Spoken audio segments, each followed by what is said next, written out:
2030 Commonwealth games की तैयारी तेज। अहमदाबाद बना भारत का खेल दुनिया का नया केंद्र। 2030 कॉमनवेल्थ गेम्स की मेज़बानी मिलने के बाद भारत, विशेषकर अहमदाबाद, देश के खेल नक्शे पर नई चमक के साथ उभर रहा। सरकार और आयोजन समिति ने 27 नवंबर 2025 को घोषणा की कि सभी प्रमुख खेल सुविधाओं का निर्माण 2027 तक पूरा करने का लक्ष्य रखा गया। इस संबंध में शहर भर में 40,000 से अधिक रोजगार के अवसर भी सृजित होंगे। अहमदाबाद का Sardar Patel sports complex games का मुख्य स्थल हो, जिसमें एथलेटिक्स, तैराकी, जिम्नास्टिक और टीम स्पोर्ट्स के लिए विश्व स्तरीय एरेना तैयार किया जा रहा है। शहर में परिवहन, मेट्रो कनेक्शन और एथलेटिक्स विलेज पर भी काम शुरू हो चुका है। विशेष बात यह है कि इस बार गेम्स में भारत पारंपरिक खेलों जैसे योग, मल्लखम्ब और सिलंबम को डेमो स्पोर्ट के रूप में शामिल करने का प्रस्ताव देगा। विशेषज्ञों का मानना है कि यह भारत की सांस्कृतिक पहचान को वैश्विक मंच पर स्थापित करेगा।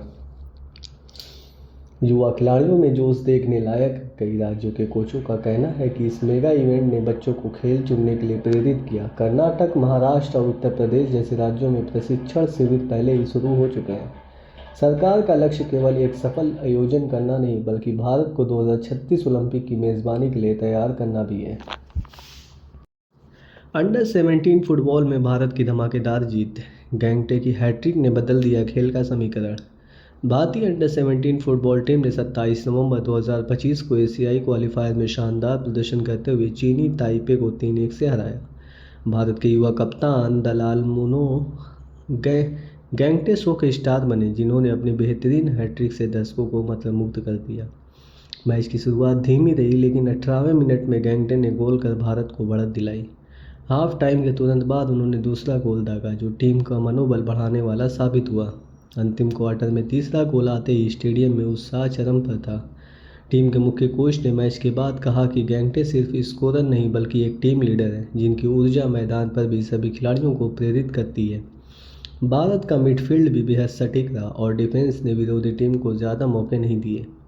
इस जीत के बाद भारत अब क्वालिफाइंग दौरे से शीर्ष दावेदारों में शामिल हो गया। टीम अब अगले मैच में लेबनान का सामना करेगी, जिसके लिए तैयारियां युद्ध स्तर पर जारी हैं।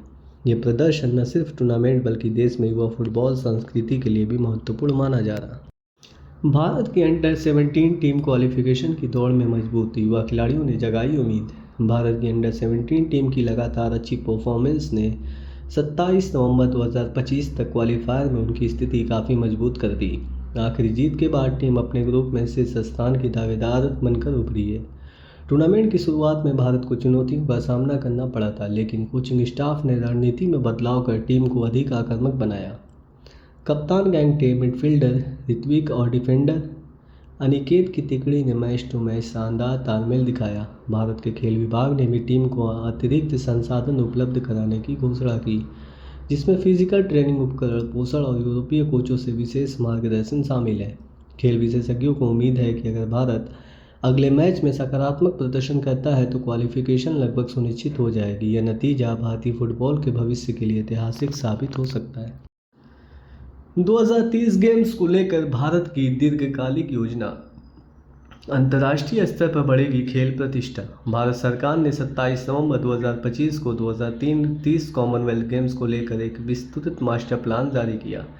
इसमें 5 साल का इंफ्रास्ट्रक्चर ब्लूप्रिंट, नई स्पोर्ट्स टेक्नोलॉजी और खिलाड़ियों के लिए आधुनिक प्रशिक्षण प्रणालियाँ शामिल की गई। योजना में खेल विज्ञान, आहार विशेषज्ञ और हाई परफॉर्मेंस विश्लेषण को मुख्य भूमिका दी गई है। इससे एथलीट न केवल मेज़बान होने के बावजूद उच्च प्रदर्शन कर सकेंगे, बल्कि देश की खेल संस्कृति भी वैश्विक मानों तक पहुंचेगी। अहमदाबाद और दिल्ली में 2 नए खेल विश्वविद्यालय स्थापित किए जाएंगे, जिनमें स्पोर्ट्स मैनेजमेंट, कोचिंग साइंस और फिजियो प्रदर्शन पर शोध होगा। इस पहल से भारत आगामी ओलंपिक्स, एशियन खेलों और वर्ल्ड चैंपियनशिप में अपनी पदक प्रदर्शन को ऊंचाई पर ले जाने के प्रयास में जुटा है।